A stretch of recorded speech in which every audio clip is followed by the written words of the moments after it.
And good morning. Are we here? Are we live? We're live. Having a little bit of a mic issue here. Wow, Tuesday traffic jam in LJ. Who would have ever thought that? Um, it is Tuesday, August 27th, 2019, almost September already. Craziness with this microphone. Can you hear me back there in the control room? Okay, good deal. So that means you all can hear me too, so that's good to know. Well, it is Tuesday morning, August 27th. You know, just about everybody in the media and in the TV world is on vacation this week. This is what is known as the dead time in politics, a time in which all the fake news media sits around and decides what their fall campaign of what their fall smear campaigns will be leading up to the holidays.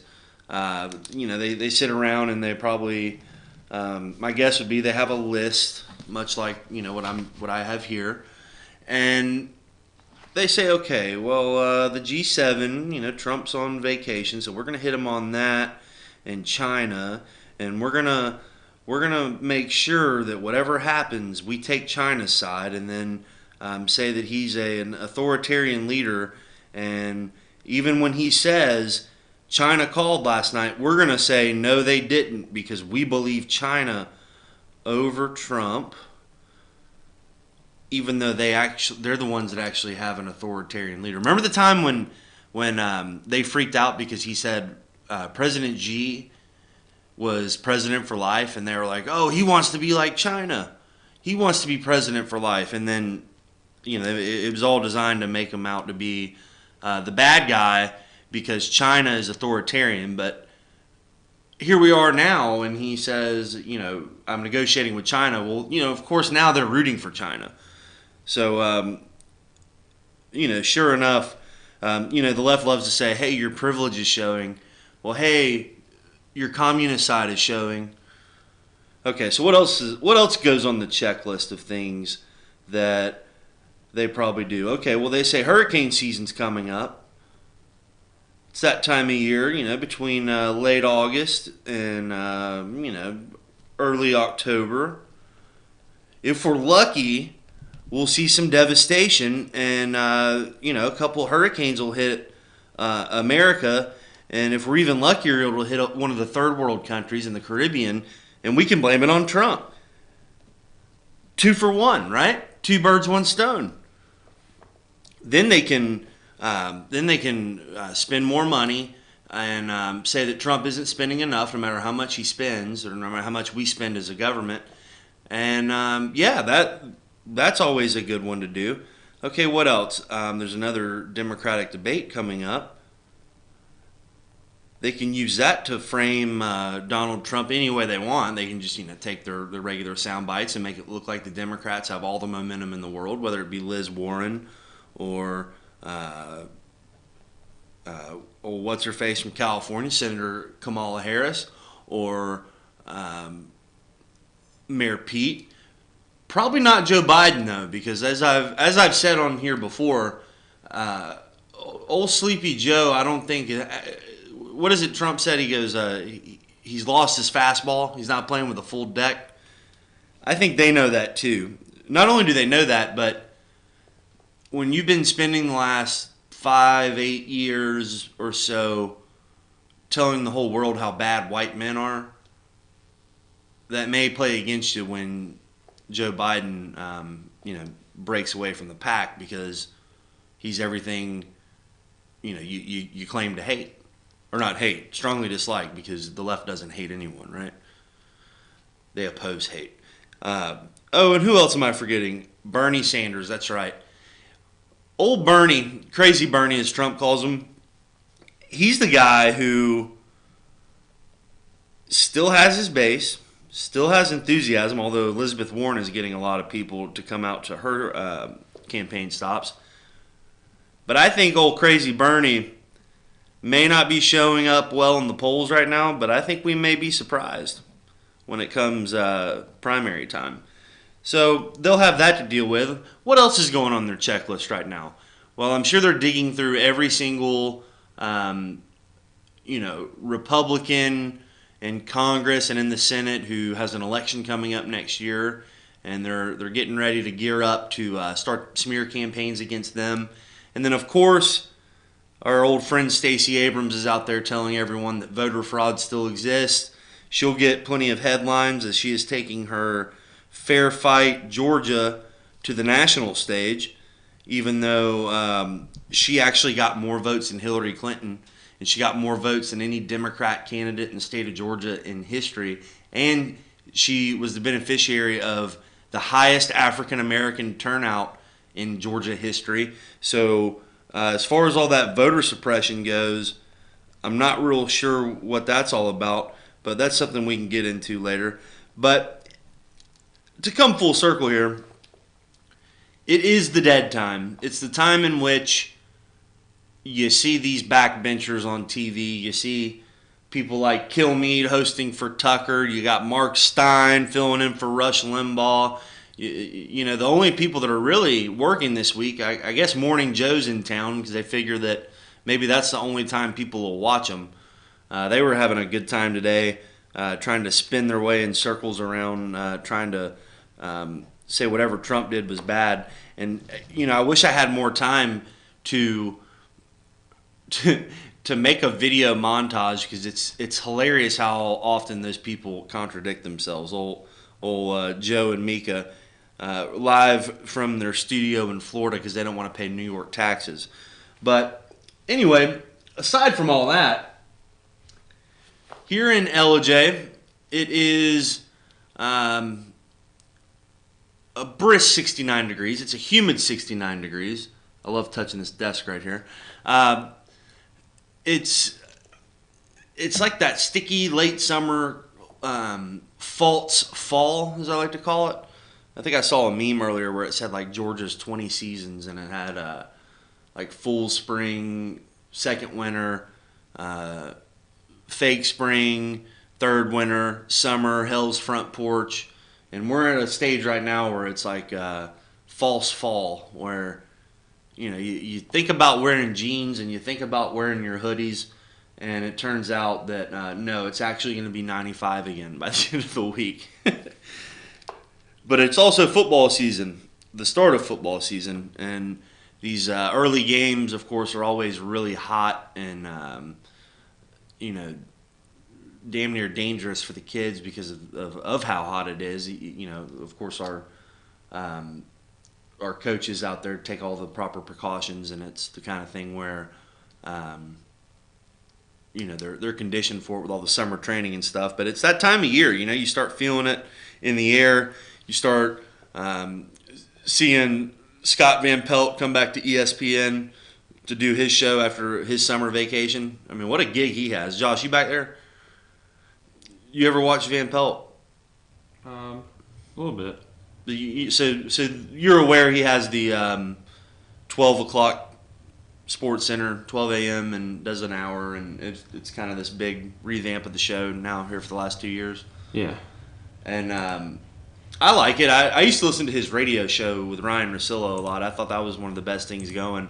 And when he got that gig at Sports Center, who knew that he was going to get the whole summer off? I mean, after the NBA Finals, the guy gets to just jet off, and he's done till football. Yep. So I don't know who negotiated his contract, but that's who I need to negotiate for mine here at FYN TV. Yeah, there you go. So we got a lot of stuff to talk about. I'm in for the full 2 hours today for BKP, who's on assignment. We're going to talk a little football. It is, as they like to say, game week for college football. I couldn't be more fired up. We got a full slate this Saturday, Labor Day weekend, the Week 1 schedule. We're going to talk a little bit of that, Josh and I, and we're also going to talk a little baseball too. The Braves have probably the weirdest road trip I've ever seen, thanks to a makeup game yesterday in Colorado where I don't think the guys get frequent flyer miles, but if they did, they'd be able to travel free for a year probably, going from New York to Colorado to Toronto in the span of 3 days. So we're going to talk a little bit of that as October comes. 1 month left in the season. The Braves are rocking and rolling with a bunch of guys that we never thought they'd have, not even 2 months ago or even really a month ago. But aside from the sports stuff, politics, always in fashion. We're going to talk a little bit about Trump's G7, the way he is able to play these people like a fiddle and make them get riled up about Putin, and his suggestion of having the next G7 at Doral, his own golf club, and that's always fun when he can make the media go crazy. And then I want to talk a little bit about some state and local politics if we have time, and from there we'll just kind of see where it takes us. Who knows? It's Tuesday. It's dead week. It's week before Labor Day. No one else is working in the media. No one, none of the big names. So just like the national media here at FYN TV, I'm in today, and who knows where it could go. So I'm Richie Stone. I'm in for BKP this morning. It is 69 degrees here in beautiful LJ, Georgia. We're going to take a quick break. When we come back, we're going to get into some of this sports stuff. So stay right there. We'll be right back.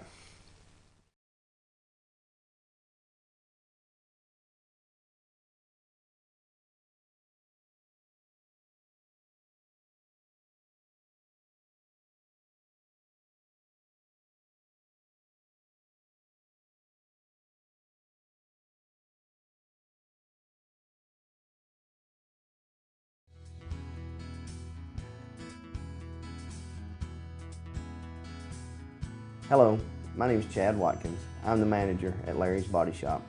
We are a family-owned and operated business and have been serving the North Georgia area since 1978. We are located at 1216 Progress Road in LJ, Georgia. Our shop specializes in collision repair, and we work with all major insurance companies. Larry's Body Shop is ICAR Gold, the highest role of training recognized by the collision repair industry. It is estimated that only 10% of collision shops meet these standards. Our shop consists of state-of-the-art equipment such as laser measurement system, down-drive spray booth, spot and MIG welding equipment. All of our paints are mixed on-site so that we can guarantee your paint to match every time. I know that having an accident can be a stressful event. We take pride in making sure our customers are satisfied with the repair of their vehicles. Our waiting area is clean and comfortable with free Wi-Fi and refreshing beverages. So if you're in an accident, stop by and see us at Larry's Body Shop. Ace is your healthful place for paint and home goods, tools, outdoor living, and lawn equipment. But did you know Ace Hardware of Blue Ridge is a little bit more? We have hunting rifles and accessories for your next hunting trip. We have Amish furniture imported directly from Ohio. And we have Ace Custom Woodworks for all your custom wood project needs, from cabinets to artwork. Ace Hardware of Blue Ridge. We have your new house in stock. The summer truck event is here at Days Chevrolet in Jasper. So come get a payload of savings on Georgia's favorite trucks, like over $11,000 off new Silverado crew cabs, or more than $6,000 off Colorado crew cabs. Every Chevy truck and SUV is discounted for this special event. Don't miss out. The summer truck event at Days Chevrolet in Jasper, where new Chevy trucks always cost less. Better days ahead, Days Chevrolet. Find new roads.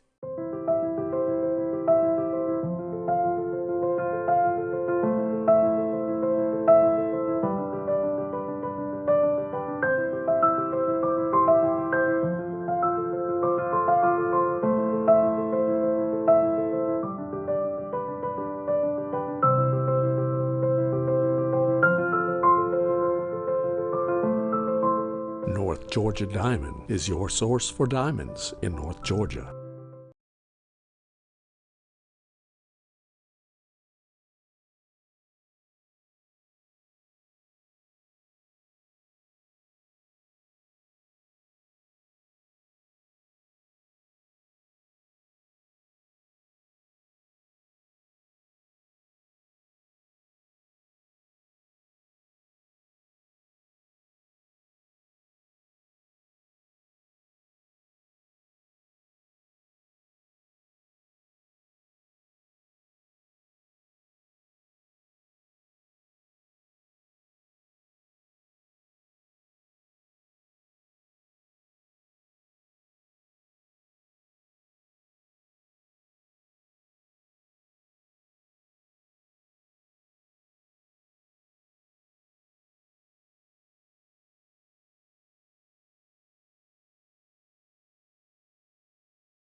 And welcome back to Good Morning from the Office. It is Tuesday, August 27th. I'm Richie Stone in today for BKP, who's on assignment. I think he'll be back tomorrow. I'm not completely sure, but it's game week. It is game week finally. We finally made it through the 8 months of having to watch college basketball and the NBA. And although I love baseball more than anything, having to watch baseball every night, thankfully the Braves are good, so it wasn't as bad as years past. But this is what I and so many others live for. It's time for college football, and I couldn't be happier. So, Josh, you said you had something. Yeah, there it is. Okay, the top 3 teams. Much like last year and the year before, we have Clemson, Alabama, and Georgia. Obviously, those are the big 3 that have really set themselves apart here in the last couple of years. You probably throw Oklahoma in there too. I mean, they've been in the playoffs actually more than Georgia. Is this the year Georgia can finally beat Bama? Will anybody beat Clemson? There's old Trevor Lawrence right there, a guy that we got to see play several times up this way when he was in high school at Cartersville. One of the most dominating high school players I ever saw, and obviously picked up right where he left off in college, winning the national championship as a true freshman, even though he actually did not win a state championship his senior year, as many of you know, when he was at Cartersville, one of the bigger upsets. And then in the middle, you had Tua Tagovailoa. I hope to not have to say his name again this entire episode. We'll just call him Tua. Not real sure. He's from Hawaii, so obviously I never got to see him play in high school, but I'm sure he was good. And then of course, Jake Fromm, the man who was once committed to Alabama, and his decommitment to go to Georgia with Kirby Smart opened the door for Tua to go to Alabama and beat Jake Fromm in Georgia and in the second half of the national championship game 2 years ago. I won't bring that up anymore because I really can't talk about it yet. So those are the top 3, but Josh, I'm not even completely sure that those 3 are in the playoffs. Which one out of those 3 do you think is the biggest lock to get back to the Final Four? For me, I want to say that's a tough. If I'm only having to pick one, it's hard to go against Clemson. They just looked so dominant last year, and Trevor Lawrence is a heck of a quarterback. Sure is. It's like the chosen one. They looked down and said, "Here's all the football ability in the world. Take it and run with it," because he's good. Great hair too. Yeah. It was. It's funny. Of course, I always have to bring Georgia Southern up, but we were playing Clemson last year, and Kelly Bryant was still the starter for Clemson at the time. And Georgia Southern was actually giving him a fit and roughing him up pretty good. So they took him out and put Lawrence in, and then the rest is pretty much history. Yeah, that game was close for a while. Yeah, it was. We picked Lawrence off shortly after he came in, and we kept it, like you said, somewhat close. But in the end, their depth and athleticism just played out. And Clemson opens against Georgia Tech in Clemson on Thursday night. I think that's the first game of the week, if I'm not mistaken. I don't know who that guy is on the picture. Somebody for Georgia Tech. I think it's going to be a rough one for the Yellow Jackets this year. They have a new coach, whole new scheme, right? And as an example, here's a great example. So you're a Georgia Southern guy. When Chris Hatcher became the head coach at Georgia Southern, and they had to quit running. They had run the triple option forever. Yeah, we went back to the spread. And or not back to it, we went to the spread. Yeah, air raid, and it was whenever you change offenses like that from a triple option to something completely different, it's going to take time because all the players that have been recruited up until that year are there for the option. Right, and you got guys that were O linemen that suddenly have to play defensive end because they don't pass, they don't know how to pass block, or they They're just not the prototypical pass blocker. I think at Georgia Southern they had one of those. I think it was a former receiver, Jason Foster. Yeah, Jason Foster had to out play of Cherokee County, Canton. Yeah, played quarterback, and he did. Even though they ran the air raid, he ran a lot. And He did run a lot. He won a Walter Payton Award. yeah, he was very good, and it ended up not ultimately working out with Hatcher, and they went back to the triple option. But point being that was back when Southern was still FCS. FCS. We were in the SoCon. Yeah, with the Citadel and Sanford and all them, and in the ACC, that's a different animal. And I mean, granted, they might surprise us. I mean, I have them. I think they'll be lucky to win 4 or 5 games. What are your thoughts on that? I'm looking. I was in the 5 to 7 range. It seems like the new coach has got the boys fired up, and they had some good ball players too. So had a decent little recruiting class come in. I don't know. They've got a tough schedule. I mean, the ACC has got some solid football teams in there. Might be a tough year for them, but I think if they go anything close to 500, they should consider that a good year and build off of it and move on. Yeah, I mean, if you're Georgia Tech and you can somehow get to a bowl game, I mean, you might as well win the national championship, because that's a whole extra month of practice to get this thing put together. You can get early enrollees in January that can add to it. So you're really getting ready for 2021. So I'm looking at their schedule here. Sure, the ACC it does have some good teams, but it's not. I mean, it's not the Alabama or Florida or some of those SEC schools week in and week out. Yep. When you get Duke, you get Pittsburgh, you get Virginia, NC State. 6 wins maybe. I mean, going on the road to Clemson week 1 and then hosting South Florida, we'll know a lot there. I think the Citadel might give them fits, but I think they probably win that one, and then they got to go to Philadelphia and play Temple. So a lot of these, it could go either way. A lot of these programs that have new coaches as well. So, So the over/under for Tech and Clemson, I just had it here somewhere. Okay, here we go. 59.5. Clemson is a 36-point favorite. 36 point is the spread. Yeah. That means they don't expect Georgia Tech to score very much. No. So, should be interesting. I'm interested just to watch. I think it's been a long time since Tech ran, I guess, since Chan Gailey.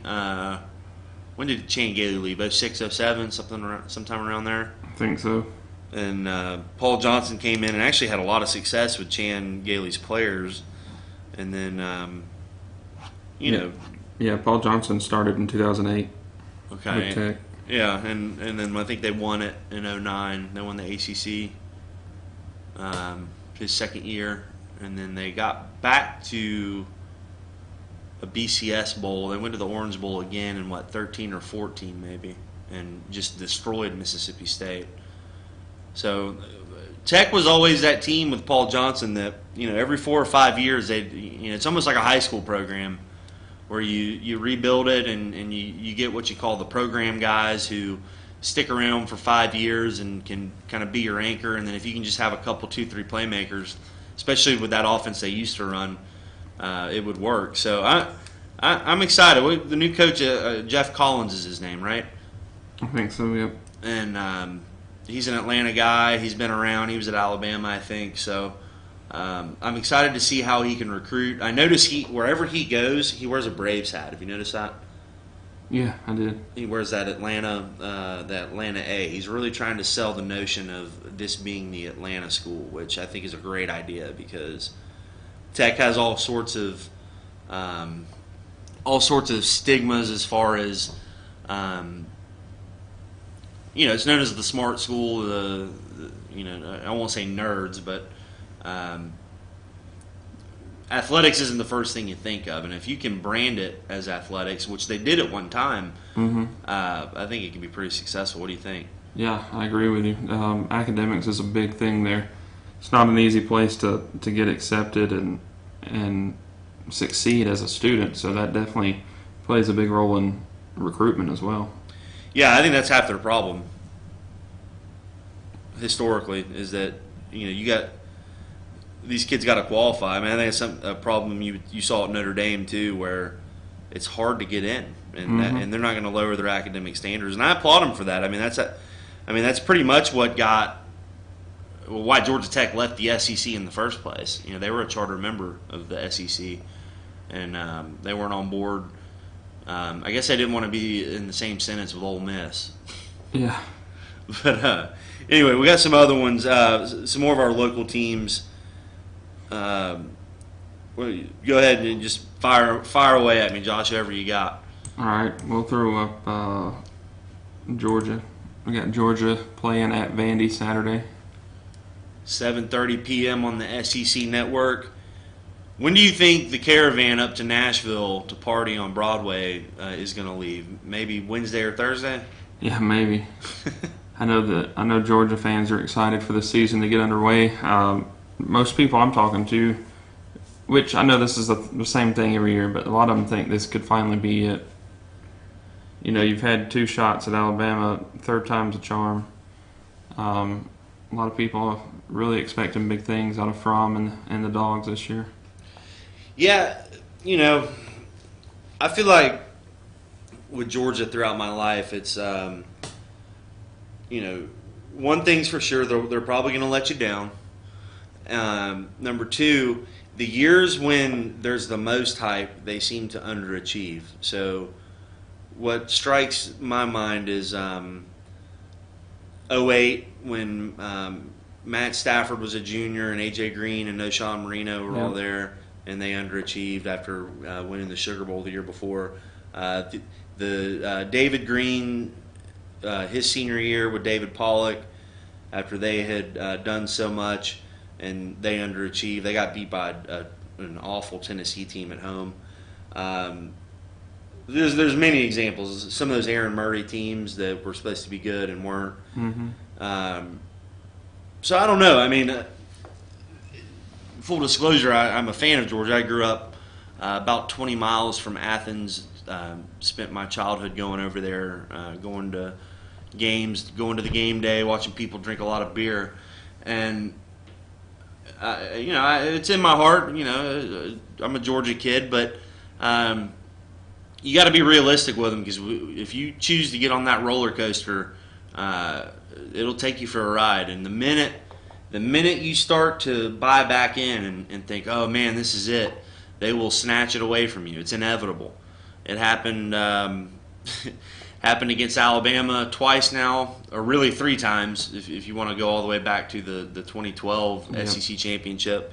And that's just what they do. Now, don't take my skepticism as negatively. I think they do have a very good team. I think they're locked and loaded. I think the recruiting has been fantastic, and even last year, I think everybody said that 2019 is going to be the real year. This is Kirby's 4th season.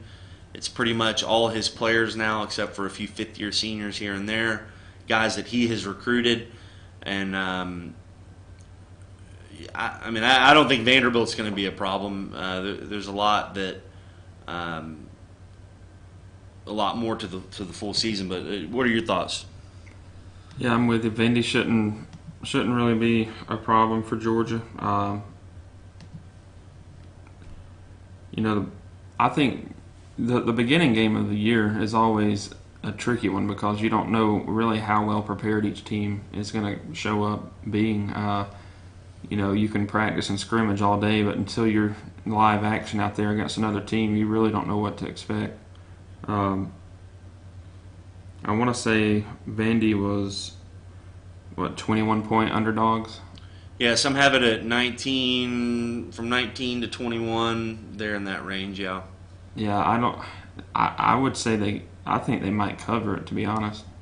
I could see that happening because I mean it's odd for the first game of the season to be a conference game. I don't remember the last time that happened, if it's ever that's happened. happening with Tech and Clemson. Mm-hmm. Also, I've seen a few of them. I remember South Carolina used to always open up with maybe it was A&M or somebody, and on the Thursday night game. But yeah, that's kind of odd that this is the first game for both teams. And heck, I bet Vanderbilt's going to be ready. I mean, if you're the subpar team in the equation, you have all summer, all off season, spring practice, all that to have Georgia circled and game plan and get ready. Yep, and some of the most exciting games for a team is their home opener. So you're going to have a lot of people there amped up, ready for the season. Crowds can definitely play a big role in a game. Yeah, but I mean, as I'm sure you're well aware, when Georgia goes up there, I mean, number one, Nashville already has a huge alumni base of UGA folks, and it's not a long trip. And Nashville's such a fun town that stadium is going to be, I'd say, over 50% red. Yeah, if not more, and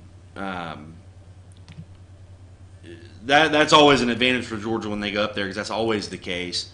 Vanderbilt obviously isn't typically very good, but they've played them. I mean, for the last decade or so, whenever they've gone up to Vandy, it's been a close game. Vandy's even beat them a couple times. Mm-hmm. So should be interesting, but I think at the end of the day, it's not X's and O's, it's Johnny's and Joe's, and Georgia's got the Johnny's and Joe's for that matchup. That's true. So who else we got? A couple of local teams that people care about. Tennessee and Georgia State face off. That's going to be a fun one. How did Georgia State end up last year? Did they end up in a bowl game? No. They didn't? No, not even close. They were like, they might have had 2 or 3 wins. So it was the year before where they won the conference? Oh, they didn't win the conference, I think, but they did go to a bowl game. Georgia State hadn't won a conference yet.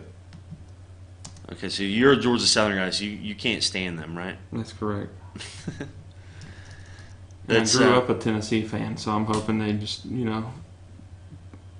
destroy them. You grew up a Tennessee fan? Yeah. So I'm looking up this Georgia State season by season.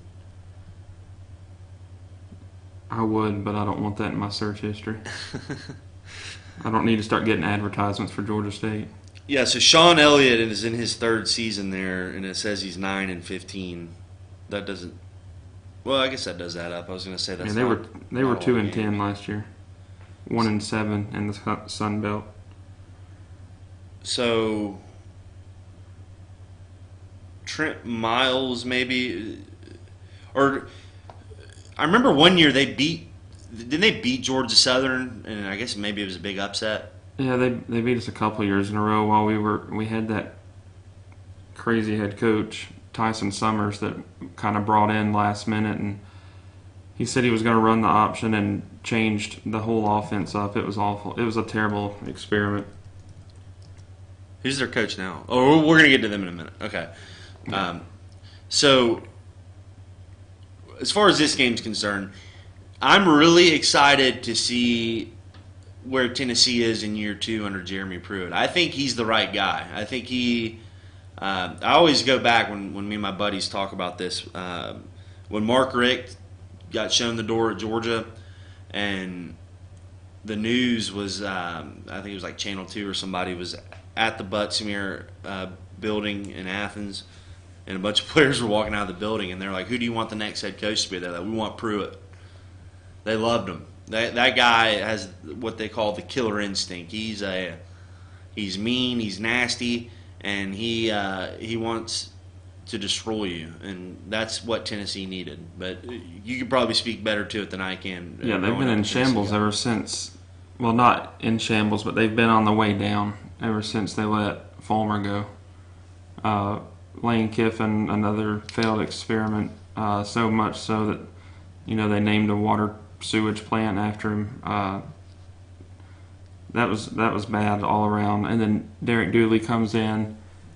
I don't know. I think he's a good coach. I mean, he went to the Cowboys and has been pretty successful with the Dallas Cowboys as, I want to say, like a wide receivers coach maybe. Yeah, and he's in Missouri. Yeah, but I guess he just wasn't ready for a head coaching job at the time. He couldn't get the job done. And then we went to Butch Jones, who a lot of people thought was going to be the one that turned it around, and they had some decent teams under him, had some good players in there like Josh Dobbs and a few others, but again, just nothing ever turned the corner. He couldn't ever get over the hump. So, now we got Pruitt at the helm, and I think you're right. A lot of these coaches that are kind of part of the Saban mold, they do well. So far, they can't beat Saban, but that maybe that day's coming. But I think this is the guy to get him turned around. He gets a few recruiting classes in there. The fans need to stay patient with him. Realize you can't rebuild a team overnight, and I think they'll get back to their winning ways. And that's another thing that a lot of the casual fan doesn't necessarily realize. Trying to think of the best way to put this. So you look at somebody like Butch Jones, right? Mm-hmm. He had been Rutgers, Ferris State, Central Michigan, Cincinnati, all these Michigan schools, and then Cincinnati, Ohio, and then he was with Rich Rodriguez for a little while at West Virginia, but he comes into Tennessee having never really recruited the Southeast, whereas a guy like Pruitt had. He was the defensive coordinator for Rush Probst at Hoover High School. He then goes and works at Alabama with Saban. He's at Florida State, in Tallahassee, wins a national championship, goes to Georgia. That guy has actively recruited 3 of the best football states in the country. So that is such a major, major part of this game, as you well know. And, I think that was the idea with Derek Dooley, but it just never seemed right to me. The fact that, the name and seeing Vince and Barbara Dooley at a Tennessee game was always really weird. Yeah. He's a very good coach. I want to say he is the OC at Missouri now after being the tight ends coach at Dallas. So they failed experiment, and really working backwards on your list to Lane Kiffin. I'll maintain it till the day I die. He was a great hire. Yeah. If he would have stayed there, they'd be in great shape. Yeah, I mean, if I'm a Tennessee fan, I despise USC more than I despise Lane Kiffin, or I despise whoever signed Kiffin to that contract that made it so easy for him to leave after 1 year? Yep, was it 1 or? I think so. Let's look that up. I think it might have been only 1 year, and that guy has more. He has 9 lives. 2009, 1 year. And he's still only 40. He's 44 years old, and he was a head coach in the SEC 10 years ago. Head coach in the NFL 12 years ago. So that means he was a head coach in the NFL at the age of 32. Yeah. And all this talk about Sean McVay, and I guess Lane was just as young, if not younger. That still blows my mind. And the fact that he was able to then go to USC where he failed miserably, and then Saban really gave him a chance before firing him on the eve of the national championship game. Yeah. What a guy. Old Lane Kiffin. You're cool when Lil Wayne is mentioning you in rap songs 10 years ago. I don't know if you remember that. I don't. Yeah, I can't repeat it on the air, but basically he alluded to talking a lot of smack, to put it nicely. But yeah, Pruitt is. I think Pruitt's on the right track. I don't know if they're gonna get over the hump and win the East or anything, but I could see them maybe beating Florida after seeing Florida the other day. I could see them going down there and winning a 9-6, field goal game. Yeah. Forcing Felipe Franks to throw 6 picks. It's possible. They're a 25.5-point favorite at home against Georgia State. What do you think? I think they cover that and then some. Yeah, they're gonna have fun with it. I hope so. I hope they put the pedal down. Yeah, make a statement. All right, what else we got? We'll stick with a Sun Belt team moving from Georgia State over to some school down in Statesboro. Got Georgia Southern traveling to Baton Rouge Saturday, take on the LSU Tigers in Death Valley. So there's a really funny story. I know I talk about it a lot, but hey, can you hit my mute real quick? Sorry, I think I'm about to sneeze.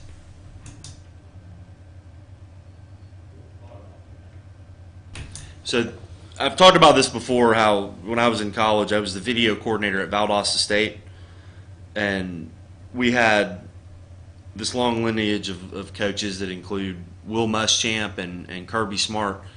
And there's this story that got told through the grapevine that everybody used to laugh about, that when Muschamp got his job with Saban at LSU, and the previous coaching staff had scheduled Georgia Southern, and this was when I want to say Paul Johnson may have still been there. Mm-hmm. And they get there, and it's summertime, and they're looking at film, and they're watching Georgia Southern play, and the athletes they got, and how sharp they are on that option, and how disciplined it is. And when run the right way with those kind of guys, it's not easy to defend. It's actually very, very. It's in theory, anybody who runs that offense will tell you it's actually impossible to stop if done the right way, because there's physically no way to do it. Right. And the famous story is that Muschamp was like, "Coach, we got to get them off the schedule." And sure enough, they did. And the irony of all that is when Muschamp got to Florida, he inherited Georgia Southern on his schedule again and lost. Lost to them. Yeah. 2013. Yeah, and now they're going to play LSU. My best friend is a huge LSU guy. The whole family's alumni. Those people are seemingly everywhere. I can't go anywhere in either North Georgia or South Florida or heck, even the West Coast without seeing these LSU tags everywhere with that eye of the tiger. Kind of gets on my nerves. Speaking of scheduling, we can't get Florida anymore. They don't want anything to do with us after that loss for them. And our athletic director tries to get Georgia, and they won't have any part of us either. That last game we had against them was a close one. Well, they should have beat Georgia. Yeah, we should have. I won't go into that on air because I'll be here for a while, but there was some questionable stuff that happened on the field that day, that there was even a Georgia beat reporter that wrote about it that was on the sideline, so that way you don't think I'm a conspiracy guy. But I think Georgia Southern, they've been through a lot the last few weeks. Our starting quarterback was arrested on cocaine charges after pleading with the officer that it was bird poop. Test came back and it was indeed bird poop. That's right. So of course everything got dropped, and there's no suspension or anything. He'll be starting QB1 Saturday. Probably a lawsuit. I hope so. Georgia Southern as a whole got them to delete their whole Facebook page. That sheriff's office, there were so many comments from Eagle fans, even people that weren't Georgia Southern Eagle fans, just that caught part of the news. It was a crazy situation.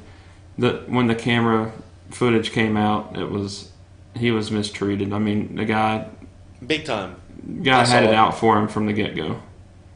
Yeah, it was It was over the state line, right? It was in South Carolina. Yeah, Saluda County, South Carolina. If you're ever going through there, you make sure you wash your car before you go through. Right. Don't even be going 1 mile per hour over. Now, he was speeding. There's no doubt about that. He knows he was speeding, but that's what started the whole thing. And he was trying to drive to a well-lit area, as most young black men are taught. And he called 911 and told him that he was doing that. And I guess the officer felt like he was trying to show him up or something, and was just mad from the get-go. But Georgia Southern, they're going to put that behind them. I think they're going to show up motivated. We've got a huge group going down. I didn't get to make the game I wanted to, but I was at Auburn a couple of years ago when we opened the season there, and we had a good group go down. But that's when we had that coach I was talking about, Tyson Summers. We now have Chad Lunsford. He's a true Blue Eagle. He's an Eagle through and through. Triple option guy. And we've he took over. We went 2-10 2 years ago under Summers, and a couple games with Lunsford at the end, and then we came back with a great season last year, capped it off with a bowl win, and a lot of our players are returning. We got 2 corners that a lot of people think might go in the first couple of rounds of the NFL draft. Now, is this quarterback, is he the guy you had last year? Yeah, he's a junior this year, so we have him another year too. His name's Shai Wertz. And who's the head coach now? Chad Lunsford. Lunsford, that's right. And he was, let me look him up. He's been with Georgia Southern for a while under different coaches. That's right. He actually is from Elberton. Mm-hmm. Played for T. McFerrin, I believe.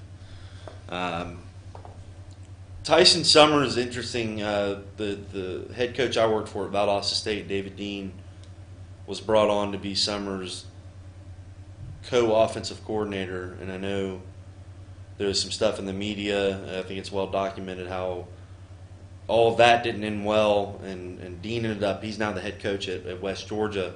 All right. But apparently there was a lot of turmoil there with Summers, and yeah, it was bad all around. Yeah. No coordinators weren't happy, and they were let go after just 1 year, and it caused all kinds of problems. Yeah, something about the contract terms or something. Yeah, but we're picked. We haven't been picked to do anything since we joined the Sun Belt. We were picked to finish last our first year, and we won the Sun Belt. And then that coach wasn't offered anything, so he left for Tulane. That was Willie Fritz, and that's when Summers came in. I'm hoping that we can do better than we did last year. We had a good year last year, but a lot of people say that we had an easy schedule and that we're going to go backwards a little bit. But we had one of the most disciplined teams in college football history. With I want to say we had 5 turnovers the entire year. Or had a turnover margin that was one of the highest for a season. And quarterback didn't throw any interceptions. He hasn't in over a season. So we take care of the ball, and defense gets after it. So, and like you said, if the triple options run right, it's hard to stop.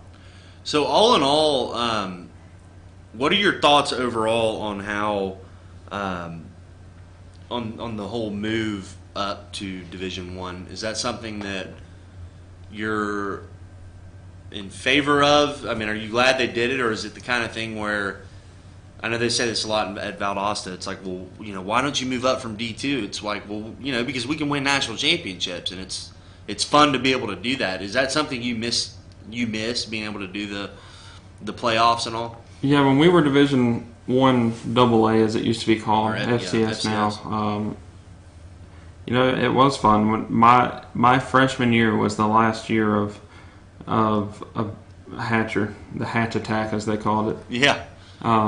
And then we brought the option back, and once that happened, we were just immediately good again. We were in the playoffs, losing to North Dakota State. Unfortunately, we had 1 year where we didn't have any kickers. We could have won the entire championship if we'd had kickers, but yeah, I miss the thrill of knowing, hey, we're one of the top 2 or 3 teams in the country year in, year out in our division, and the road to the national championship was usually coming through Statesboro. We had 6 of them at that level. But it is more exciting, too, to play some of these bigger schools, and we're getting better recruits. Georgia Southern, they want to win. I think they can do it with the option. I think it can be done at the higher level. I mean, we saw Georgia Tech have success with it in some years. It's all about getting the right guys in there and playing extremely disciplined football. The thing that you have to worry about is a good defense, because you can't get behind with an option. you get 2 or 3 touchdowns Right. behind, and it's hard to start coming back. But And it's hard, and when you have that offense, it's hard to give your defense a good look at practice right, because it's hard for an option quarterback to then go play like a freshman, redshirt freshman, go try to beat Trevor Lawrence in practice. It just you don't have the personnel to do it. exactly. And that's when it starts to hurt your defense. But like, to your point, with Georgia Southern, though, they don't have the academic roadblocks, that Georgia The Tech Tech has. had, right. So I think, I definitely see your point. I think they're the kind of team where they could be like a Boise State down the road, where they schedule games like this every year, and if they can win one and get in the top 25 and then just stay undefeated, they Yeah. could be in the conversation. And we were right at like 26, 27, 28 last year. We beat Yeah. App State, our big rival, got to number 25 the week that they came to Statesboro, and I was down there for that game, and we beat them. And we thought that was going to push us in, and that got us up to like 26. And then we went and off of a big win, we let our guard down and lost the next game, and that pretty much killed any chance of top 25. But I want to say preseason we're in the 30s, so if we start out hot, we might get ourselves up there. Well, if Georgia Southern goes to Baton Rouge and beats LSU, they will be in the top 25. I can guarantee you. I don't think there's any question. That would be awesome. We play up against big teams, and like I said, we're disciplined. The first game of the year, anything can happen. And they got athletes. They always do. We've got some good athletes. We had a couple transfers that are going to be playing for us this year. J.D. King's a running back from Oklahoma State. I know who he is. Yeah. He's from Georgia. Uh-huh. He had a medical thing with a parent, I believe, and he transferred back. They weren't going to let him play this Talk year. about one extreme to the other. Yeah. Go ahead. They weren't going to let him play this year because you have to be within a certain amount of miles from your home to the school that you transfer to. And he was like a measly 7 miles too far. But they appealed, and it just got cleared a few days ago. So he is eligible this year. Yeah, and that's just one extreme to the other as far as system goes. Right. He's fast. Yeah, he's fast, and he's a workhorse. He's the type of back Georgia Southern loves. We have 3 running backs, or 2 running backs in the NFL right now, McKinnon and Breida. Yeah. So Brady's a good ball player. So 25.5 point underdog going into Red Stick, also known as Baton Rouge. Over under 60 points. I think Southern's going to cover. Most LSU people I talk to thinks they will too. yeah, They're not thrilled about this game. So if that's any consolation, one bonus for everybody: Oregon and Auburn. I believe that game is in Dallas. I think so. And boy, Auburn. If Auburn wants to avoid being made fun of by a lot of people, they need to win that game. Rematch of the 2010 national championship. Oregon's got a good quarterback, Justin Herbert, I believe is his name. Yep, Justin Herbert.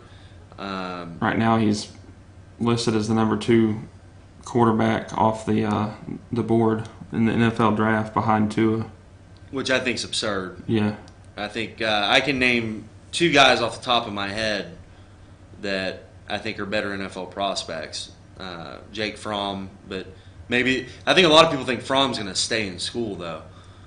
And then the guy who I think is my dark horse to win the Heisman Trophy. You ready for this? yep. Jacob Eason. He won the job. He made the other guy transfer out of Washington. So I think he was the best quarterback. When Georgia went on their national championship run, I thought he was the best quarterback on the team the whole time. And can we talk about this trend of players losing a starting job somewhere and they just leave? They don't stick to fight for it. Yeah. You want to talk about that when we come back from break? Yeah, let's do it. All right, sounds good. Right. We'll be right back, everybody.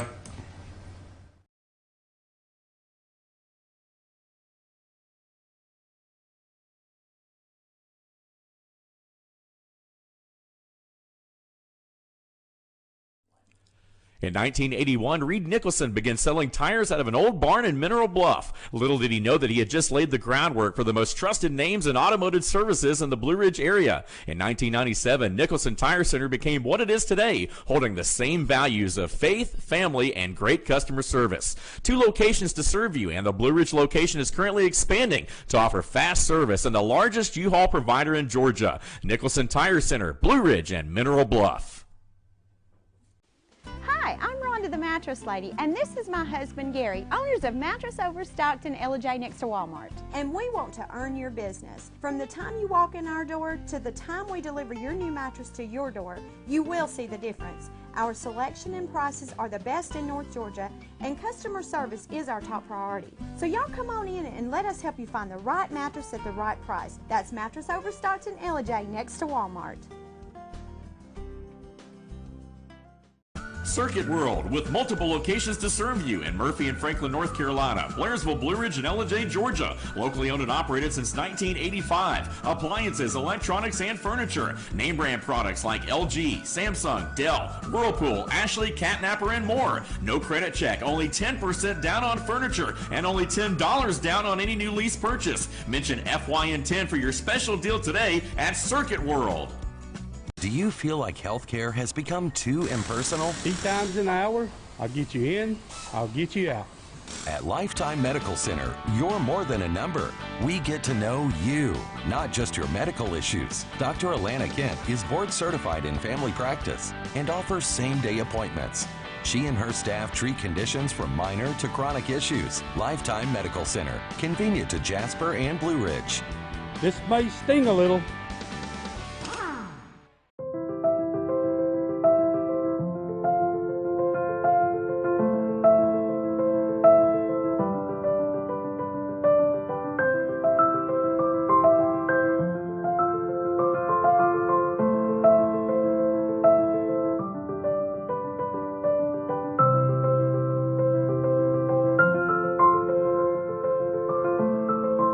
North Georgia Diamond is your source for diamonds in North Georgia.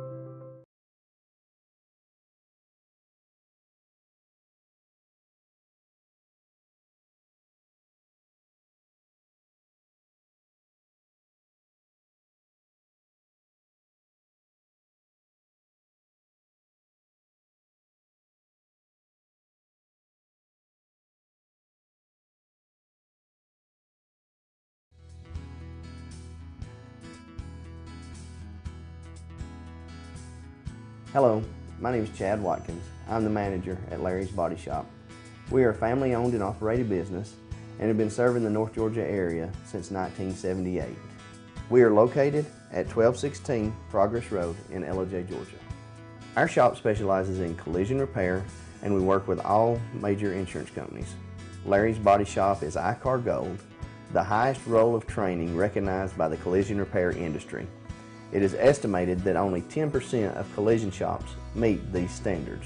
Our shop consists of state-of-the-art equipment such as laser measurement system, down-drive spray booth, spot and MIG welding equipment. All of our paints are mixed on site so that we can guarantee your paint to match every time. I know that having an accident can be a stressful event. We take pride in making sure our customers are satisfied with the repair of their vehicles. Our waiting area is clean and comfortable with free Wi-Fi and refreshing beverages. So if you're in an accident, stop by and see us at Larry's Body Shop. Ace is your healthful place for paint and home goods, tools, outdoor living, and lawn equipment. But did you know Ace Hardware of Blue Ridge is a little bit more? We have hunting rifles and accessories for your next hunting trip. We have Amish furniture imported directly from Ohio. And we have Ace Custom Woodworks for all your custom wood project needs, from cabinets to artwork. Ace Hardware of Blue Ridge, we have your new house in stock. Better days ahead. The summer truck event is here at Days Chevrolet in Jasper. So come get a payload of savings on Georgia's favorite trucks, like over $11,000 off new Silverado crew cabs, or more than $6,000 off Colorado crew cabs. Every Chevy truck and SUV is discounted for this special event. Don't miss out. The summer truck event at Days Chevrolet in Jasper, where new Chevy trucks always cost less. Better days ahead, Days Chevrolet. Find new roads.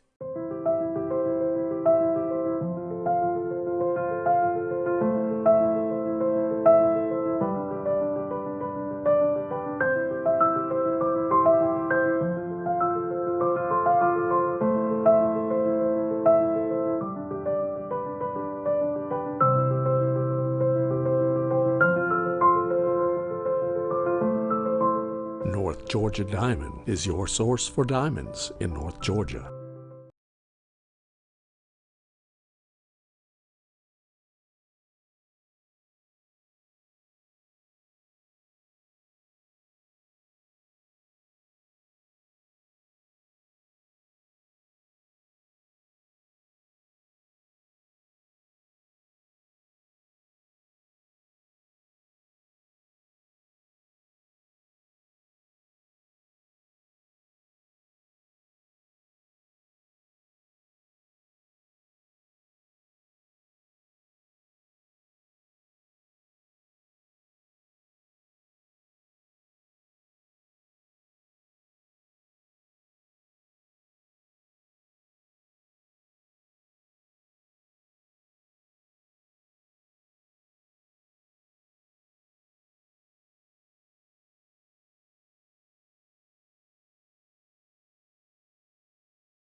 All right, and we're back.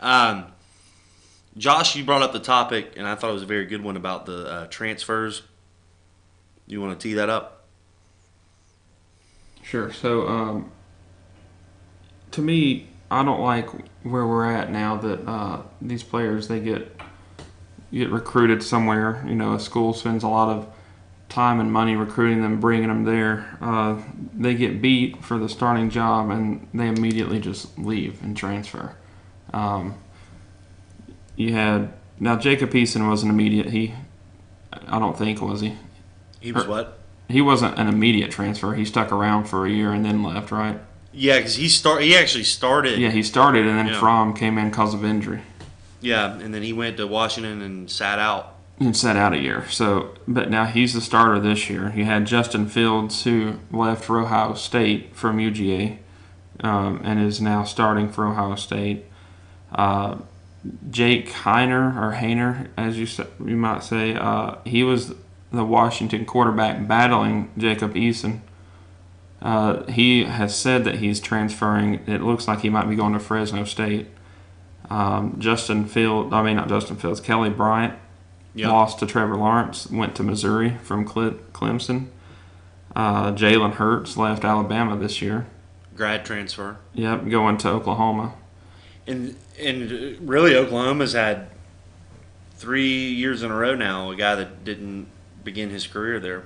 Yep. Look at Kyler and Baker. The guy that was supposed to, that's sat behind Baker and Murray the last 2 years, he now transferred because he wasn't going to get to play. And I think he's the backup where he ended up transferring to as well. And then Tate Martell's another one. Yep. Josh Jackson left Virginia Tech and went to Maryland. The crazy thing is he didn't lose a starting job, though. He was playing pretty well for Virginia Tech and just left. I don't know. You used to, when I was younger, I remember if you went to a college, that's who you played for. You were there your 3 or 4 years, and then that was it. And now you got kids transferring left and right, and it seems like the rules for making them sit out are starting to get lifted. A lot of people are upset Justin Fields is getting to play this year for Ohio State. Yeah, it seems like growing up that most of your transfers were typically after some sort of disciplinary issue where they were forced to leave school, or an academic issue and they were forced to leave school and go to like JUCO or something. Cam Newton comes to mind. Mm-hmm. And it's fascinating because, when I was at Valdosta State, recruiting was, just as any college program, no matter the level, recruiting is everything. And that was a big part of what we did, the JUCO guys, and then, you get these Division I transfers that either it didn't work out or there was an academic issue or disciplinary issue, and they would end up at a Division II school or Division I AA school, FCS school. But yeah, I have a lot of thoughts on this. I think when you go back to when the door opened, when they started letting guys who had already graduated go wherever they wanted and not have to sit out. Right. The grad transfer rule, which in general, I don't think that's such a bad thing. I think that it's gotten a little silly. I mean, you had Alabama one year got a couple tight ends that were fifth-year seniors. Right. They came right in. I don't know that was the purpose of it, the original intent. I dropped my pen here, and remember Greg Paulus at Duke, the basketball player, and then he decided to be a football player again, so he was able to use that one semester of eligibility to go to Syracuse and be a quarterback. Football, yeah. And quarterback, wasn't he? Yeah. He wasn't bad. I mean, it was actually fun to watch, but to see how that's evolved to where, scenarios like that to now guys are just like, and I guess it's a double-edged sword because you got guys getting their degree in like 3 years, which is, kind of the purpose of it. You want them to finish school, and they're using that as an opportunity to be a free agent and go somewhere, because I think the main part of that rule is the school you go to has to have a master's program not offered at the school you were at before. Yeah. So you have guys getting master's degrees in some random stuff just so they can go to a certain school. I'm pretty sure that's what Jalen Hurts is doing. And then once that door was open, now you have where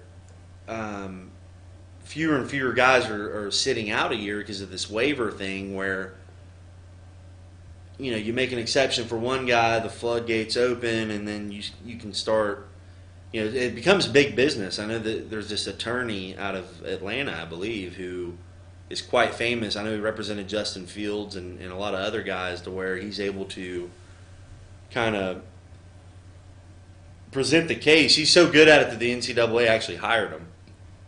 I gotcha. Believe it or not. I didn't know that. Yeah, I can't remember. His name escapes me. Mark Bradley of the AJC actually wrote an article about him the other day. I would recommend folks checking that out if you're interested in this topic. But, there's so many byproducts of it. Baker Mayfield is so interesting where he was technically a walk-on at Texas Texas Tech. Yep. With Kingsbury, and he started the very first game of the season as a walk-on. So what that meant as far as his eligibility goes, he wasn't a scholarship athlete, so when he decided he didn't want to play there anymore, he left school and then enrolled at Oklahoma, I believe, that next January, and was not a scholarship player there either. Yeah, so he was ready to play if he wanted. Right. He still could transfer when he wanted. Yeah, so he was so when and it makes for such a great story. Oh, from walk on to Heisman winner. Well, the term walk on, it's not like he was Rudy Rudiger out there. I mean, Right. he would have gotten a scholarship had he wanted it, but it was like a, for lack of a better term, a don't ask, don't tell kind of policy where Lincoln Riley, I think Bob Stoops was still there. They knew Baker Mayfield had enrolled in college and was on the campus in Norman. Yep. But in order to save that scholarship, he came out there because, Baker, I don't think he grew up poor by any stretch of the imagination, so tuition wasn't an issue. So you have that kind of thing where, you've always been able to, if you wanted to play that game, but, so many athletes, I'd say the vast majority, 90% of them need that scholarship. So Yep. that's where a lot of these rules come in. And I think it's something that we've seen it more and more in high school. Like when I was in school, we saw it with basketball a lot, where people were just moving around the county in Gwinnett, where there's 20 high schools. So you could move 5 miles down the road and jump 2 districts. Right. And Yeah, I've heard of that happening a lot in high school. yeah, and then you didn't really see it much in football, and then it started happening. I remember my senior year was when Katrina hit, and all these kids came from Louisiana and Mississippi, and what do you know? Brookwood and Parkview got all the good players. Yeah. And then there was the big thing at Grayson a few years back where like 8 to 10 kids moved in. Even the kid at Clemson now, Chase Bryce, he was their quarterback, and apparently, and I haven't independently verified this, but I heard it from a pretty good source that he ended up going his senior year. He ended up finishing the school year in Oconee County, playing baseball. Oh, really? Yeah. Huh. North Oconee, I believe. So it's gotten out of hand at the high school level, and I think we're seeing that bleed in at the college level, where it's just a culture. It's something that these kids do all the time. Right. I wish there were a little stricter set of rules on it. It seems like it's getting less strict, honestly. Yeah, I mean the whole DJ Shockleys of the world, T. Martin. Yeah, I just don't. I mean, oddly enough, in Madden this year, the new story mode where you get to create your player and try to build a career in the NFL. He's recruited heavily out of high school. That's how you start out, and you pick the college you want to go to, and then the storyline turns into last minute a hot shot quarterback transfers in and takes your role, and you have to stick it out. Like, that's part of the story, and I'm like, how unrealistic is that? Because that doesn't happen anymore. No number one quarterback in the country is going to get beat out by a transfer and stay at that school for 4 years. No, and playing devil's advocate, why would you? Yeah, I mean, I understand the want to leave. If you think that you have what it takes to play on Sundays, but you're wasting your talents on the bench, I understand wanting to leave, but I don't like the instant eligibility, because I feel like it makes it too easy for them to transfer and make the decision. I want to see them stick it out for a year and try to win that starting job. Prove to the coaches and to other teams that you have the determination to play. Because a lot of these guys, the season hasn't even started, and they've already said, okay, if I'm not starting, I'm leaving. Yeah, I mean, you're just giving up on your team. What if your quarterback goes down? Look at Fromm could have left Georgia when Easton won, and Easton goes down, and look at the opportunity he was given. I don't like them just quitting on the team. They should at least, stay there for the year. You can transfer after the year, but you might as well stay there and practice and play and be ready. And not to mention the effect that it has on Division II and FCS and JUCO schools, where they were getting a lot of these kids. You look at Zach Mettenberger, for instance, or Cam Newton. They went, when they had to leave school, went to JUCO and had huge years. In JUCO. Didn't Washaun Ely leave Georgia for a JUCO? Yeah, Sean. I haven't heard that name in a while. Yeah, a lot of a lot of your JUCO transfers, or when guys go D1 to JUCO, typically some sort of disciplinary or academic issue. Right. And you know, at Valdosta State, we would get the D1 guys all the time that for whatever reason it didn't work out, and they would come and ball out. You know, I mean, we sent a lot of guys to the NFL. Right. And you don't have to sit out when you go down a level, only when you go up. So, or when you go laterally, and it's had an effect at that level too, because you know they're not getting the same kind of players, and it kind of waters down that product too. But you know, there's pros and cons to all of it, obviously. I'm with you though. I despise this whole notion that they're essentially becoming free agents. Yeah. Like I said, I'm good with a transfer being a thing, because I understand, like you said, if you're not going to play, why just waste away on the bench for 3-4 years? Right. Especially at that position, quarterback. You should have to stick the year out with your team that you committed to. It's called a commitment for a reason. Don't just leave on them week 0 when you're not named the starter.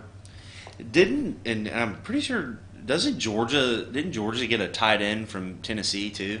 I think so. I mean, that's the crazy one to me, that this kid played 4 years at Tennessee and now he's going to play a year at Georgia.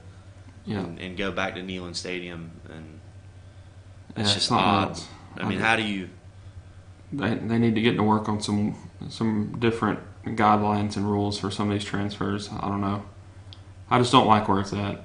Well, I mean, if we're going to call a spade here, I think the NCAA should just be blown up entirely and started from scratch, because the whole thing is corrupt and no one knows the rules, and you know the rule book is this thick, and every coach has to take a test on it every year. Yeah, there's new rules this year. They can change the rules every 2 years, but they can do it every year if it relates to player safety. Right. And the targeting rules have been changed this year. Well, how was it they changed? Now there's a review on targeting. There's always been a review, but now it can be overturned. You know, used to the penalty stood no matter what, but the player might not necessarily be ejected. Now the entire penalty can be overturned. Also, overtimes, once you start overtime 5, the rules have changed. You don't just go into an endless amount of overtimes. So I believe now you get like a 2-point conversion attempt to get into the end zone one play. Like it changes really? dramatically once number 5 starts. I didn't know that. Yeah. Now, it's still in overtime 3 and 4, you're forced to go for 2. But if you make it to the 5th overtime, it's going to be completely different this year. Yeah, I guess after that LSU A&M Yeah. game. Yeah, that was the last regular season game last year, 7 overtimes. Well, we could talk the rest of the show about that game, but the fact you talk about 9 lives.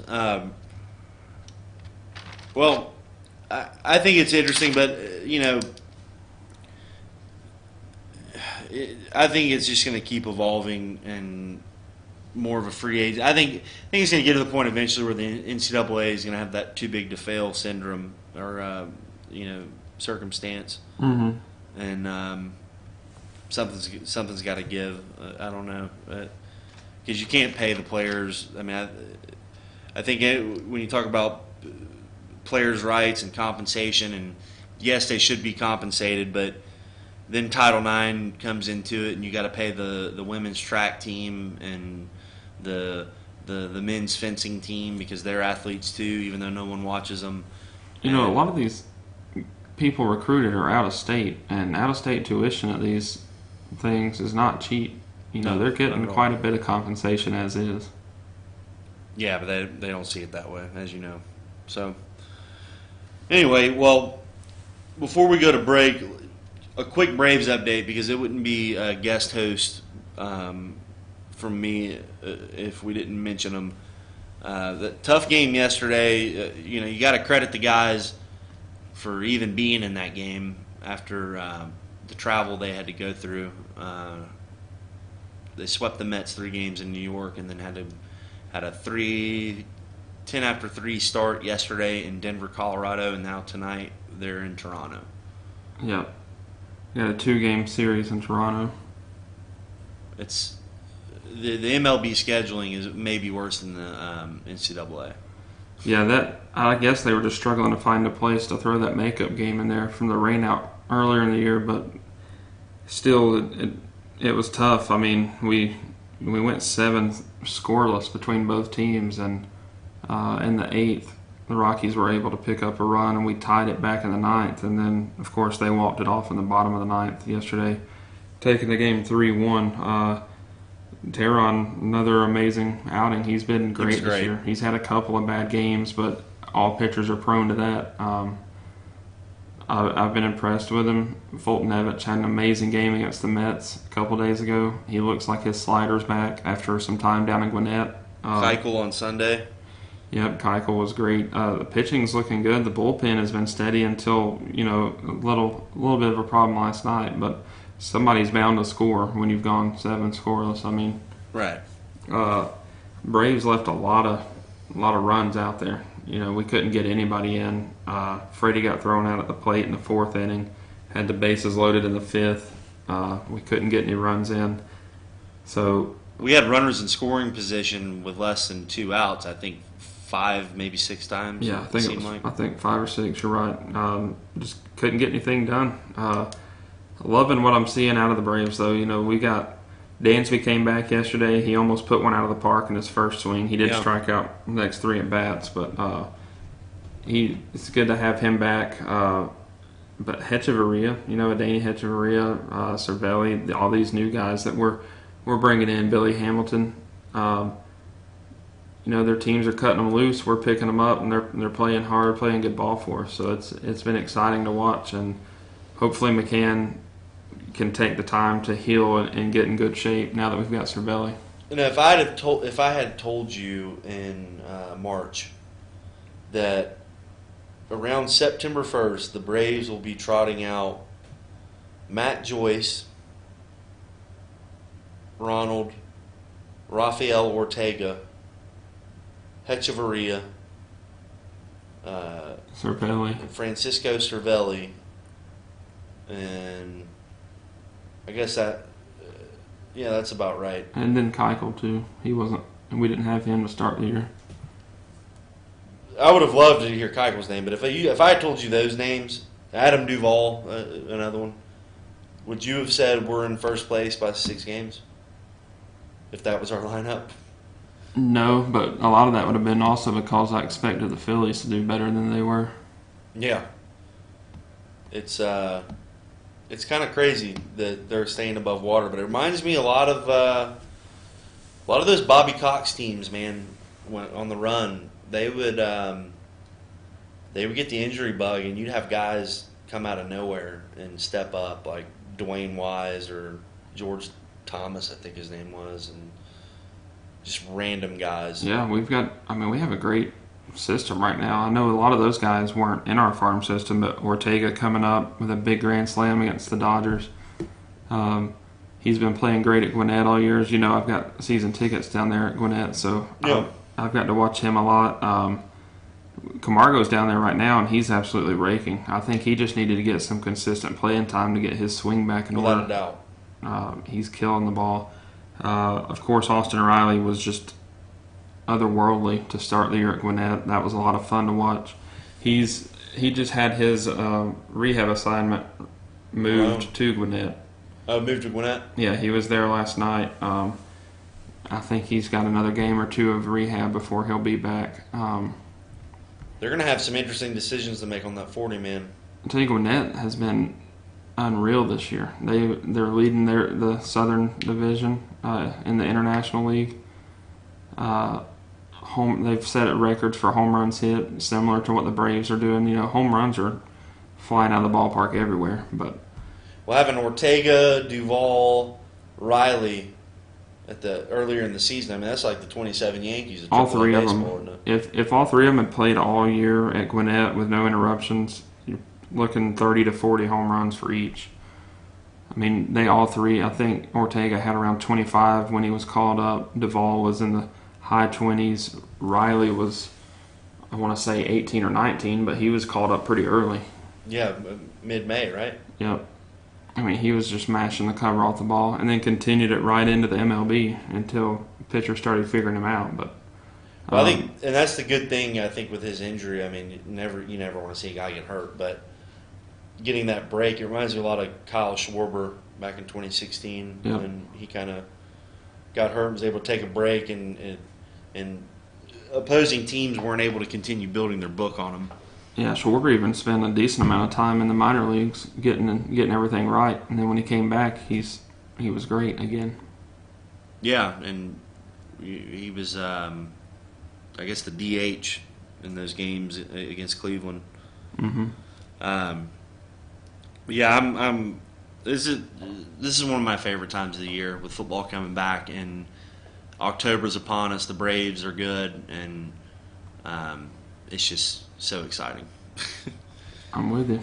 But all right, so let's get another break in here. We got another segment or so to go here. It is 9:40 a.m. here on Good Morning from the office on FYMTV.com, rural Georgia's only live online morning show. I'm Richie Stone in for BKP. We're going to take a quick break. We'll get to some politics when we get back, I promise.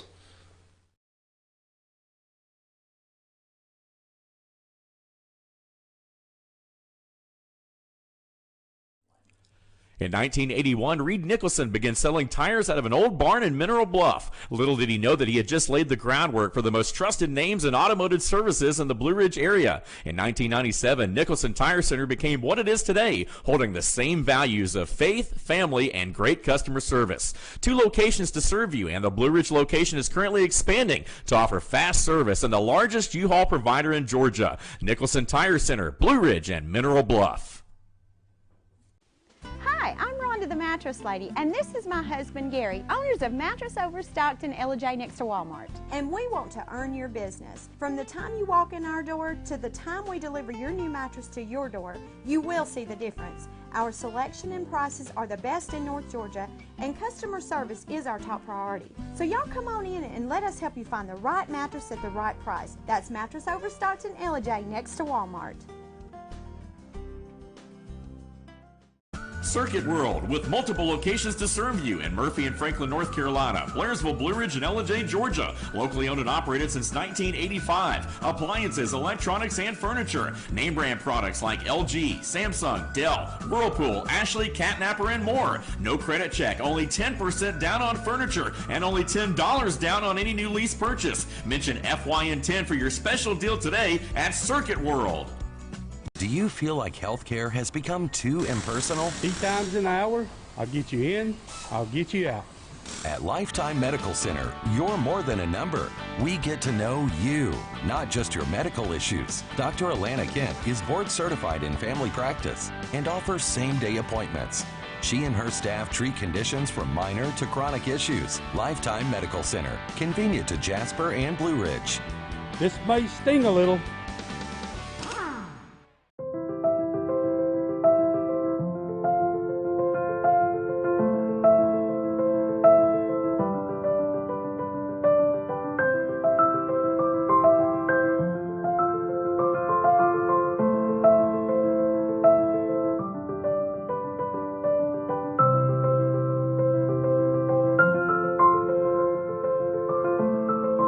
North Georgia Diamond is your source for diamonds in North Georgia.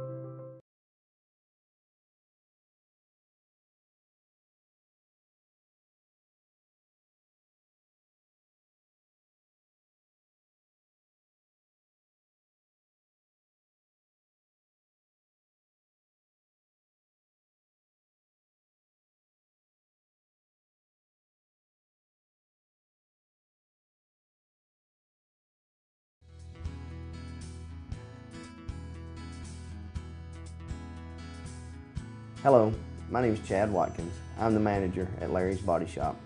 We are a family-owned and operated business and have been serving the North Georgia area since 1978. We are located at 1216 Progress Road in Ella, Georgia. Our shop specializes in collision repair, and we work with all major insurance companies.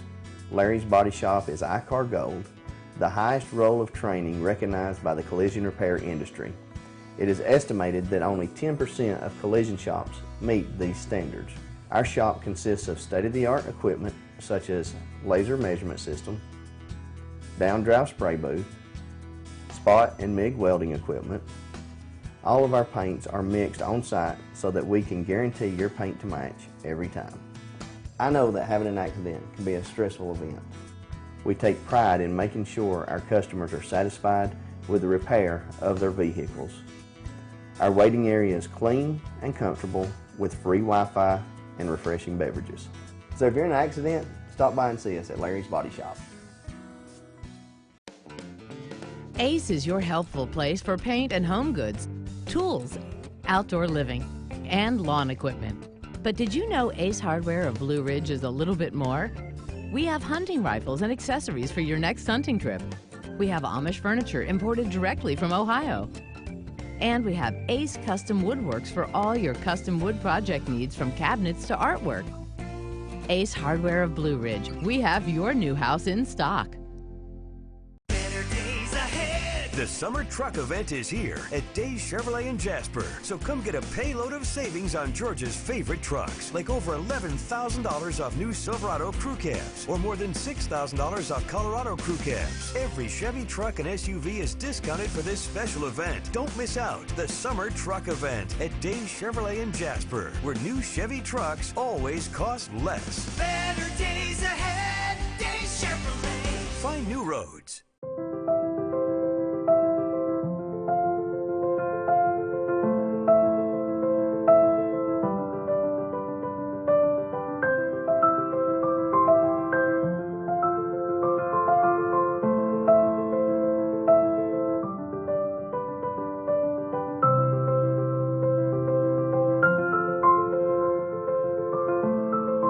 North Georgia Diamond is your source for diamonds in North Georgia.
And we're back. It is now 9:49. We're approaching the top of the hour here at FYN TV.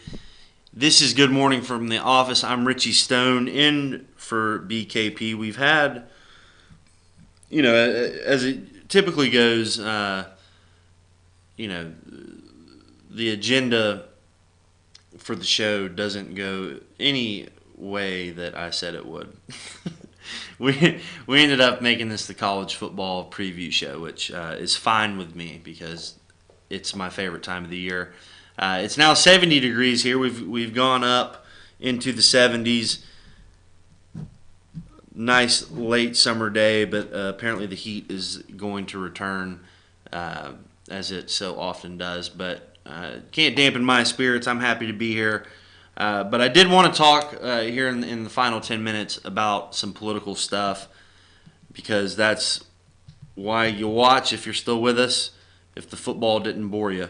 So, as I'm sure you've heard, the Amazon is burning.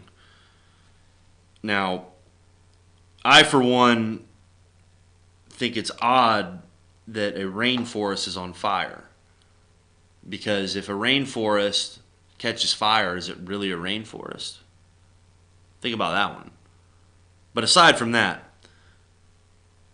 a little bit of beef went on. You'd never know it, because the way the media covers things. President Donald Trump was at the G7 summit this week, this past weekend, and he caught a lot of flack for missing the climate change meeting, which really encompasses, it captures the left and how they are on these kind of issues when, they virtue signal. That's a term that I think a lot of us are familiar with now, where to them, in their world, going to a meeting to talk about climate change is more important than actually putting the fires out, or being in the Paris Climate Accord, which really does nothing to limit emissions, is more important to them than actually doing something about what they claim to care for. It's kind of the whole, Prince Harry saying that, him and Meghan are only going to have 2 children because of climate change, yet they fly around the world on private jets. So there's an interesting beef between Brazil's president, Jair Bolsonaro, and French President Emmanuel Macron. Macron has been critical of the Brazilian, and I don't know how familiar you folks are, but Bolsonaro was recently elected. They called him the Donald Trump of Brazil, in quotes. He's a climate change skeptic. Granted, it seems as if these fires in the Amazon are arson anyway, just by the way they've broken out. But, the left never, I say this a lot, the left never wants to let a good tragedy or a tragic event go to waste. They want to, whether it's a shooting or whatever, they want to use that to advance their political agenda. So Macron and the other G7 nations wanted to give, $25 million or so. I have it right here.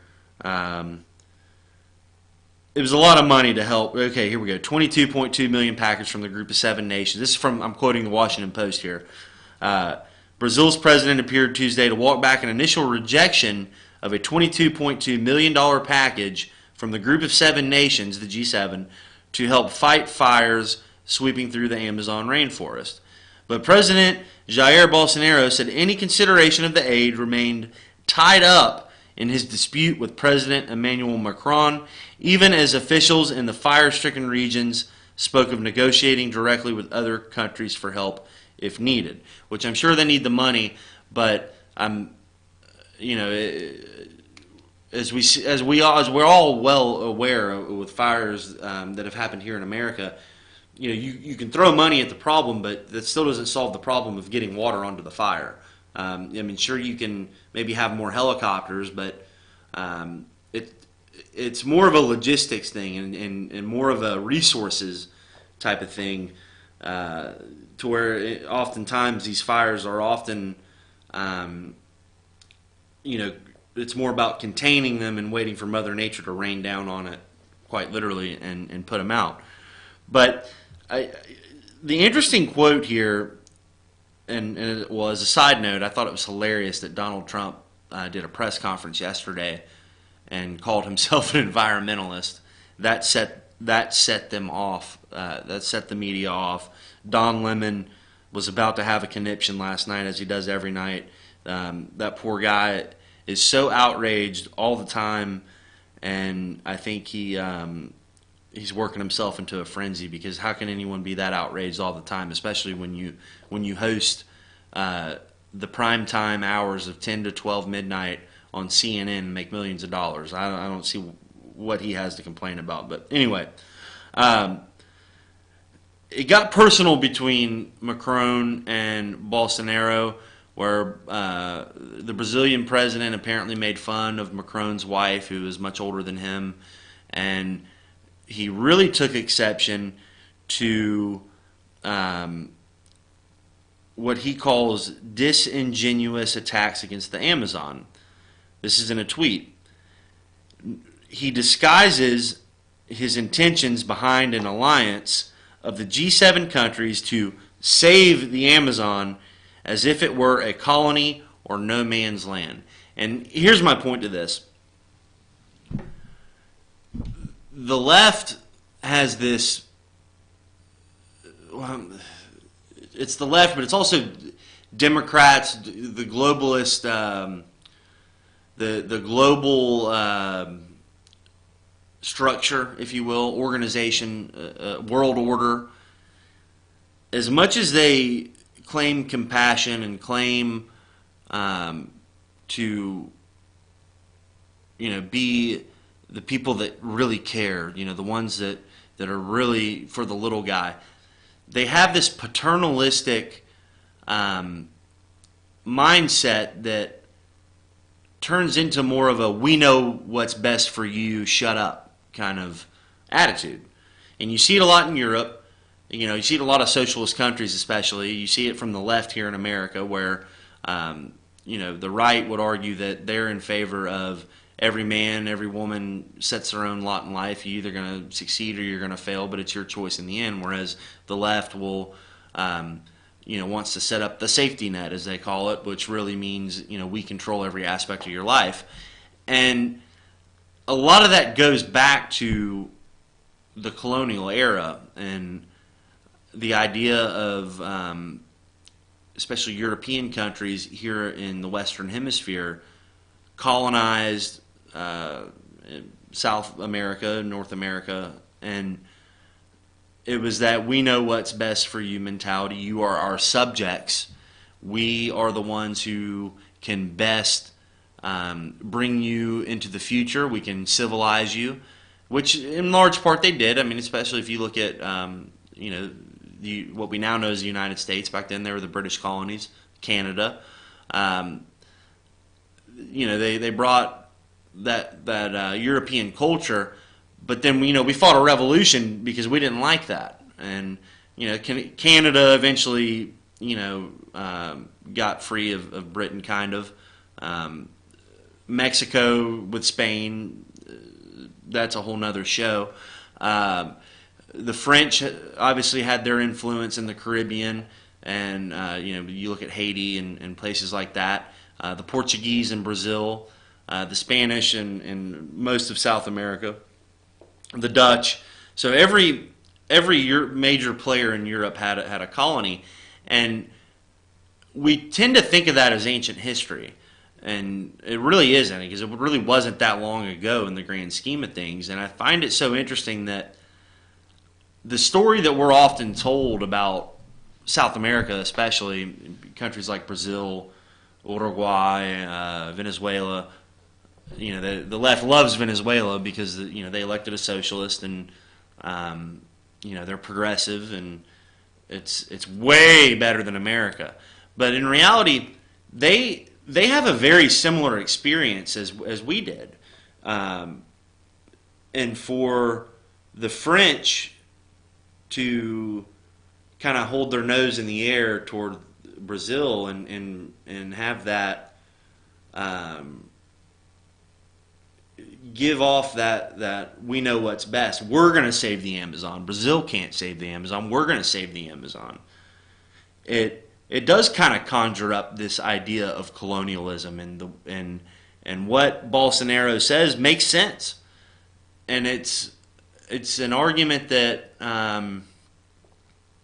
it's an argument you don't see very often, and I'm surprised the Washington Post even gave it coverage. But it's the kind of thing where it's a natural disaster, and Brazil wants to fight it themselves, and I'm sure they will take the aid eventually. But it's so complicated, and it just goes to show that a lot of these. I believe he will be back tomorrow. It's 10:01 here in LJ. I hope you guys have a wonderful day. I'm Richie Stone, in for BKP. This is FYNTV.com, and I'll see you when I see you.